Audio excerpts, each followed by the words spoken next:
পাঁচ নম্বরে আল্লাহ বলেন, মান যাল্লাযী ইয়াশফাউ ইনদাহু ইল্লা বিইযনিহি। কার এত ক্ষমতা, কার এত বড় সাহস আল্লাহর অনুমতি ছাড়া আল্লাহর সামনে দাঁড়িয়ে সুপারিশ করে? কার সাহস এত সুপারিশ করে? মনে করছেন বাবার দরবারে গেছেন, বাবা আপনার সুপারিশ করে জান্নাতে নিবে নাকি? আরে বাবার খবর কি হবে ওটাই তো বাবা জানে না। কথা বলেন। আপনি যে পীরের দরবারে যে সিজদায় পড়ে রইলেন, ওই পীরের অবস্থা কি হবে ওটার কোনো গ্যারান্টি আছে? এই সহজ হিসাবটা বুঝে না। আপনি যেই দরবারে যে মাথা ঘষেন, যেই দরবারে যে সেজদা দেন, যেই দরবারে যে মানত করেন, যেই পীরের পায়ের মধ্যে পড়ে থাকেন, ওই পীরের অবস্থা কি সেটাই তো সে জানে না, ঠিক কিনা? কেউ সুপারিশ করতে পারবে না। তবে হ্যাঁ, আল্লাহ যদি কাউকে দয়া করে অনুমতি দেয় তাহলে করতে পারবে, তাহলে পারবে। সেই কিয়ামতের দিনটা বড্ড ভয়ঙ্কর, কেউ সুপারিশ করার সাহস পাবে না। আরে আমার অবস্থা কি আমি জানি না, আমি আবার কারোর জন্য সুপারিশ করব? কথা বুঝেন নাই? আমার কি হবে আমি জানি, তা আমি আরেকজনের নিয়ে টেনশন করার সুযোগ কোথায়? ইয়া নাফসি ইয়া নাফসি, আল্লাহ আমারে বাঁচাও, আমারে বাঁচাও, আমারে বাঁচাও। কাঁদতে কাঁদতে মানুষ হয়রান হয়ে যাবে, এ নাকি আবার আরেকজনের বাঁচাবে। বিশ্বনবী বলেন, বিশ্বনবী একবার ছাগলের রান খাচ্ছিলেন, রান খেতে খেতে বিশ্বনবী বলেন, আনা সাইয়্যিদুন নাসি ইয়াউমাল কিয়ামাহ, আমি কিয়ামতের দিন সর্বশ্রেষ্ঠ হব, মানুষের মধ্যে সর্বশ্রেষ্ঠ সেরা আমি বিশ্বনবী। আলহামদুলিল্লাহ পড়েন। বিশ্বনবী বলেন, সেদিনটা বড্ড ভয়ঙ্কর, সেদিন কেউ কারো কোনো উপকারে আসবে না, বন্ধু বন্ধুর কাজে আসবে না, স্ত্রী স্বামীর উপকারে আসবে না, স্বামী স্ত্রীর উপকারে আসবে না, পীর সাহেব মুরিদরে বাঁচাতে পারবে না, মুরিদ পীর সাহেবরে বাঁচাতে পারবে না, নেতা কর্মীর পরিচয় দিবে না, কর্মী নেতার পরিচয় দিবে না, ভাই বোনকে চিনবে না, বোন ভাইকে চিনবে না, বাবা তার সন্তানকে চিনবে না, মেয়েকে দেখে মা দৌড়ে দৌড়ে পালাবে। বড্ড ভয়ঙ্কর দিন। বিশ্বনবী বলবেন, জমিনটা এখনকার মতো থাকবে না, পুরো জমিনটা সমান হয়ে যাবে, ফ্ল্যাট। এখন তো গোল, তখন ফ্ল্যাট। সবাই এক জমিনের উপরে দাঁড়াবে, সূর্যটা মাথার কাছে চলে আসবে, সূর্যের গরমে মানুষের মাথার মগজ গলে গলে কানের ছিদ্র নাকের ছিদ্র দিয়ে বেয়ে বেয়ে পড়বে। আহ, সবাই হয়রান, পেরেশান, ক্লান্ত শ্রান্ত। মানুষগুলো বলবে বাঁচার কোনো উপায় নাই।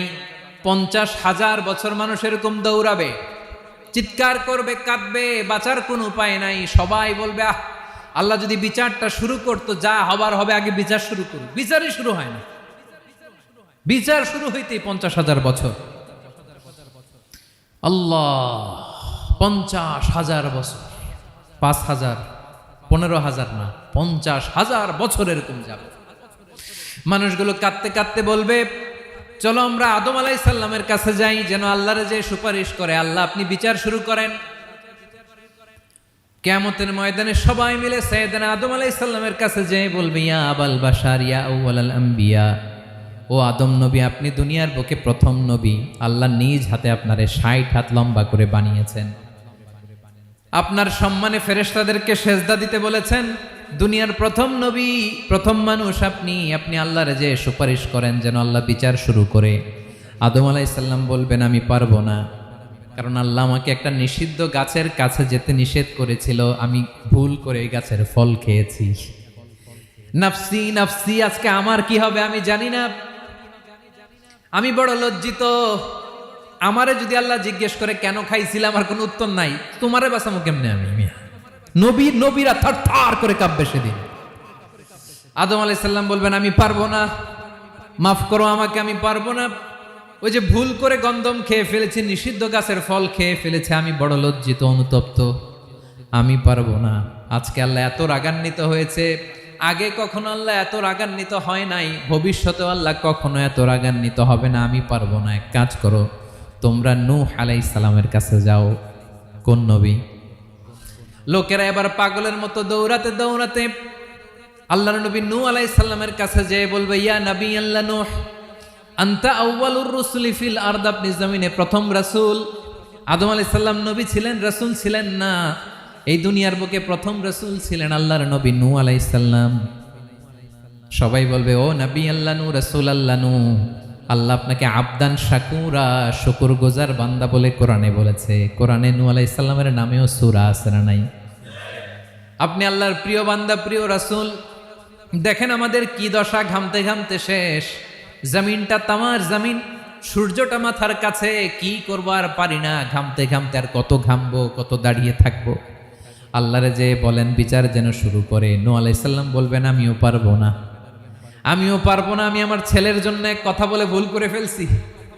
যখন মহাপ্লাবন হবে আমি বললাম আল্লাহ আমার কলিজার টুকরা সন্তান রে বাঁচান।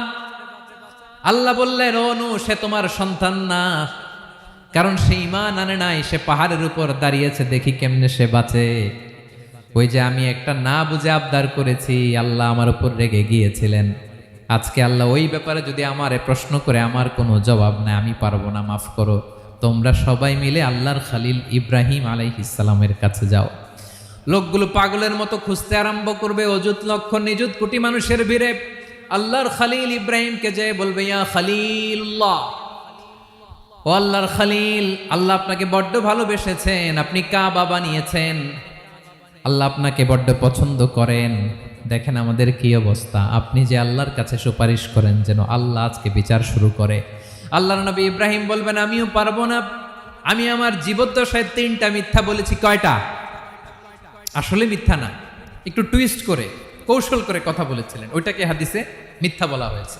আমি জীবনে 3টা মিথ্যা বলেছি, জীবন বাঁচানোর তাগিদে কৌশল করে 3টা কথা বলেছি। আজকের এই কঠিন ময়দানে আল্লাহ যদি ওই 3টা কথার ব্যাপারে জিজ্ঞেস করে, লজ্জায় আমি মাথা দেখাতে পারবো না, আমিও পারবো না, আমিও পারবো না। আজকে আল্লাহ এত রেগে আছে, আগে কখনো এত রাগে নাই, পরেও রাখবে না। তোমরা সবাই মিলে বনি ইসরাইলের নবী মূসা আলাইহিস সালামের কাছে যাও। সবাই এবার যাবে মূসা আলাইহিস সালামের কাছে, যে বলবে ইয়া নবী আল্লাহ মূসা, আপনি ছিলেন কালিমুল্লাহ, আল্লাহর সাথে সরাসরি কথা বলতেন। রব্বুল আলামিন আপনাকে তাওরাত কিতাব দিয়েছেন, আপনি যে একটু সুপারিশ করেন। আল্লাহর নবী মূসা বলবেন মাফ করো, আমিও পারবো না, আমি দুনিয়ার বুকে ভুল করে একটা মানুষকে মেরে ফেলেছি। আমি মারছিলাম আদব শিক্ষা দেওয়ার জন্য এক থাপ্পড়, এই থাপ্পড়ে যে ওই লোক মরেই যাবে আমি জানতাম না। আজকে আল্লাহ যদি জিজ্ঞেস করে কেন মারলা, জবাব আছে? ওই লজ্জায় আমি অনুতপ্ত, আমি পারবো না, আমার এই কথা বলো না। আজকে আল্লাহ বড্ড রেগে আছে, আমি পারবো না। তোমরা আল্লাহর নবী ঈসা আলাইহিস সালামের কাছে যাও। কিয়ামতের ময়দানে মানুষগুলো পাগল পাড়া হয়ে আল্লাহর নবী ঈসা আলাইহিস সালামের কাছে যাবে, যে বলবে নবী ঈসা আপনি রূহুল্লাহ, বাবা ছাড়া আল্লাহ আপনাকে বানিয়েছেন, ইনজিল কিতাব দিয়েছেন, মৃত মানুষকে আপনি জীবিত করতে পারতেন। আজকের এই কঠিন বিপদের দিনে আপনি আমাদের সাহায্য করেন। আল্লাহর কাছে যে বলেন যেন বিচার শুরু করে। ঈসা আলাইহিস সালাম বলবেন আমিও পারবো না, ইন্নী উবিদতু মিন দুনিল্লাহ, আমার উম্মত খ্রিস্টানেরা আল্লাহরে বাদ দিয়ে আমি ঈসার ইবাদত করেছে। আমার মা ম্যারি আর আমাকে ডাকতো জেসাস ক্রাইস্ট, আমার ইবাদত করেছে। যদিও আমি আমার ইবাদত করতে বলি না, ঈসা আলাইহিস সালামও ইবাদত করতে বলেছেন একজনের, তিনি কে? আল্লাহর নবী ঈসা আলাইহিস সালাম বলবেন আমিও পারবো না। আজকে আল্লাহ অনেক রেগে আছে, আমি পারবো না, তবে একটা পরামর্শ দিতে পারি, একটা সাজেশন দিতে পারি। আজকের দিনে এই কঠিন মুসিবতের কালে, এই কঠিন সময়ে কেউ আল্লাহর দরবারে দাঁড়িয়ে একটা টু শব্দ করার ক্ষমতা কারো নাই, একমাত্র আখিরি জামানার পয়গাম্বর বিশ্বনবী মুহাম্মদুর রাসূলুল্লাহ ছাড়া। মানুষগুলো এবার আগুনের মধ্যে পানি দিলে যেমনি আগুন নিভে যায়, দাউ দাউ করা হৃদয়ে জ্বলন্ত আগুন তাদের ঠান্ডা হবে। কিয়ামতের ময়দানে ওই বিভীষিকাময় সময়ে মুসিবতের কালে মানুষগুলো পাগল হয়ে বিশ্বনবীকে খুঁজতে আরম্ভ করবে। সবাই মিলে বিশ্বনবীর কাছে যে বলবে ইয়া রাহমাতাল লিল আলামিন, ইয়া খাতামান নবীন, রাহমাতাল লিল আলামিন। দেখেন আমাদের কি অবস্থা, কি কঠিন বিপদে আমরা আছি, দাঁড়াতে পারি না, সূর্যের আলোতে ঘেমে হয়রান। আজকে কেউ সুপারিশ করতে পারবে না। সব নবীরা অপারগতা স্বীকার করেছে, তারা বলেছে আপনি ছাড়া কেউ নাকি আল্লাহর সামনে দাঁড়াতে পারবেন না, আপনি একটু সুপারিশ করেন। বিশ্বনবী বলবেন আসো আসো, আজকের দিনে আমি ছাড়া আল্লাহর সামনে কেউ দাঁড়াতে পারবে না। বিশ্বনবী মাকামে মাহমুদে যে আল্লাহু আকবার বলে সিজদায় লুটিয়ে পড়বেন, আল্লাহ রাব্বুল আলামিন বিশ্বনবীকে এমন কিছু চমৎকার শব্দ শিখাবেন, ওই শব্দগুলো দিয়ে আল্লাহর প্রশংসা করে বিশ্বনবী কাঁদতে আরম্ভ করবেন। বিশ্বনবী এমন ভাবে অজর দ্বারায় সিজদায় লুটিয়ে পড়ে কাঁদবেন, রব্বুল আলামিনের রহমতের দরিয়ায় জোশ লেগে যাবে। রব্বুল আলামিন এই দৃশ্য থেকে সহ্য করতে পারবেন না। রব্বুল আলামিন বলবেন, ইয়া মুহাম্মদ ইরফা রাসাক, ও নবী আপনি মাথা তোলেন, মাথা তোলেন, আপনার কান্না আমি সহ্য করতে পারি না। নবী আপনি মাথা তোলেন, সাল তুতা, আজকে আপনি যা চাবেন তাই দেব। নবী আপনি সিজদা থেকে মাথা তুলেন, সাল তুতা,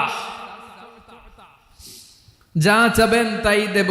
ওয়াশফা তুশাফা, যার জন্য সুপারিশ করবেন তার সুপারিশ কবুল করে নেব। বিশ্বনবী এবার মাথা তুলবেন। যে বিভীষিকাময় সময়ে প্রত্যেক নবী বলেছেন আমি পারবো না, প্রত্যেক নবী বলেছেন নাফসি নাফসি, আমার কি হবে আমি জানি না, আল্লাহ আমারে বাঁচাও। প্রতিটি নবী বলবেন নাফসি নাফসি, আল্লাহ তুমি আমারে বাঁচাও আমারে বাঁচাও। বিশ্বনবী মাথা তুলবেন, তুলে বলবেন রব্বি হাবলি উম্মতি, আল্লাহ তুমি আমার গুনাহগার উম্মতকে বাঁচাও।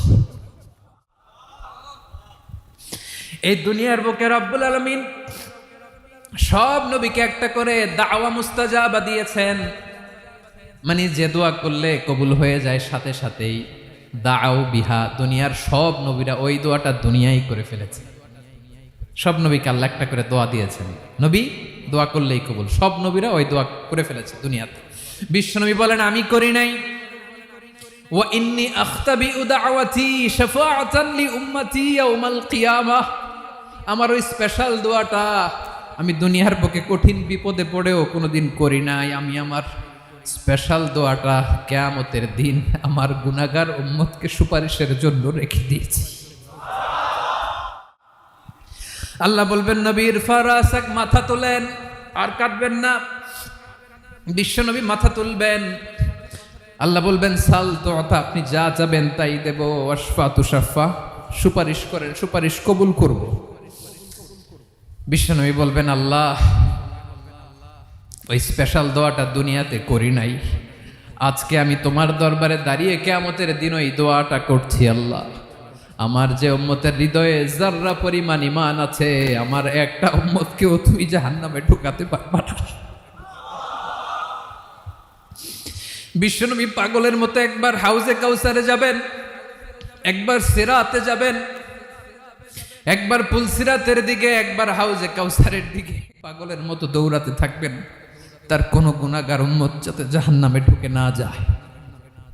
সেদিন কেউ সুপারিশ করতে পারবে না বিশ্বনবী ছাড়া। এজন্য 5 নম্বর আল্লাহ বললেন মান যাল্লাযী ইয়াশফাউ ইনদাহু ইল্লা বিইযনিহি, কার সাহস আছে, কার এত বড় বুকের পাটা কিয়ামতের কঠিন দিন আল্লাহর সামনে দাঁড়িয়ে সুপারিশ করবে? কারো ক্ষমতা নাই, কারো ক্ষমতা নাই। বিশ্বনবী সেদিন সিজদায় পড়ে উম্মতের জন্য কাঁদবেন, সবাই কাঁদবে নাফসি নাফসি, আল্লাহ আমারে বাঁচাও আল্লাহ আমারে বাঁচাও। বিশ্বনবী বলবেন উম্মতি উম্মতি, বিশ্বনবী আমার জন্য কাঁদবেন, আপনার জন্য কাঁদবেন, আমাদের জন্য সেদিন কেঁদে কেঁদে জাহান্নামের দরজায় দাঁড়িয়ে আমাদেরকে টেনে টেনে জান্নাতে ঢুকাবেন। এজন্য এই বিশ্বনবীর ভালোবাসা যেন আমাদের হৃদয়ে ভরপুর থাকে। আমার ভাইয়েরা, প্রতি শুক্রবার বিশ্বনবীর উপরে বেশি বেশি যেন আমরা দুরূদ পড়ি। আমরা যখন বিশ্বনবীর সালাম দেই, দুরূদ পড়ি, একদল স্পেশাল ফেরেশতা আছে যারা বিশ্বনবীর দুরূদটা নিয়ে সরাসরি বিশ্বনবীর রওজায় যায়, যে বলে অমুকের বেটা অমুক আপনারে সালাম দিয়েছে। বিশ্বনবী নিজ কবরের থেকে নিজেই সালামের উত্তর দেয়। বিশ্বনবীর ভালোবাসা যেন আমাদের হৃদয়ে থাকে, বিশ্বনবীর সুন্নাহ দিয়ে যেন আমাদের জীবনটাকে সাজাই। পারা যাবে ইনশাআল্লাহ। বিশ্বনবীর ভালোবাসা ছাড়া কেউ জান্নাতে ঢুকতে পারবে? বিশ্বনবীর পক্ষে আমরা বলবো, বিশ্বনবীর পক্ষে আমরা লিখব, বিশ্বনবীর জন্য আমরা আমাদের কলিজার রক্ত বিলিয়ে দিব, ঠিক কিনা বলেন? সেদিন বিশ্বনবী ছাড়া কেউ সুপারিশ করতে পারবে না। 5 নম্বর আল্লাহ বললেন মান যাল্লাযী ইয়াশফাউ ইনদাহু ইল্লা বিইذনি, কে আছে সুপারিশ করবে আল্লাহর সামনে আর আপনি আপনার বাবার দরবারে যে সেজদা দেন। হ্যাঁ, ইব্রাহিম আলাইহিস সালাম থারথার করে কাঁপবে আর বলবে নাফসি নাফসি, আল্লাহ আমারে বাঁচাও। মুসা আলাইহিস সালাম থারথার করে কাঁপবে, আল্লাহ নাফসি নাফসি, আমারে বাঁচাও। আর আপনি পীরের দরবারে যে সেজদা দেন, কোথায় আছেন আপনি? খবরদার, কেউ বাঁচাতে পারবে না। যাকে ইল্লা, আল্লাহ যাকে অনুমতি দেন বিশ্বনবীকে দিবেন, নবীদেরকে দিবেন, এরপরে আল্লাহ তার স্পেশাল ওয়ালিদেরকে, মুত্তাকিনদেরকে, শহীদদেরকে, সিলেক্টেড বান্দাদেরকে দিবেন। কিন্তু কাকে দিবেন, কার জন্য দিবেন, দুনিয়ার কেউ জানে না একজন ছাড়া, তিনি কে? আল্লাহর ওয়ালিদেরকে, নেককার লোকদেরকে আল্লাহ সুপারিশের অনুমতি দিবেন। কিন্তু আপনি যারে মানেন, যার পায়ে সেজদায় লুটিয়ে পড়ে থাকেন, তারে যে আল্লাহ দিবেন, এটার কোনো গ্যারান্টি আছে? কথা বলেন। এজন্য জপতে হবে একজনের নাম, আওয়াজ করে বলুন তিনি কে? আয়াতুল কুরসির 5 নাম্বার কথা হচ্ছে সেদিন কেউ কারো উপকারে আসবে না, সুপারিশ করার সুযোগ পাবে না, আল্লাহ যাকে অনুমতি দেয় তিনি ছাড়া। কয়টা গেল?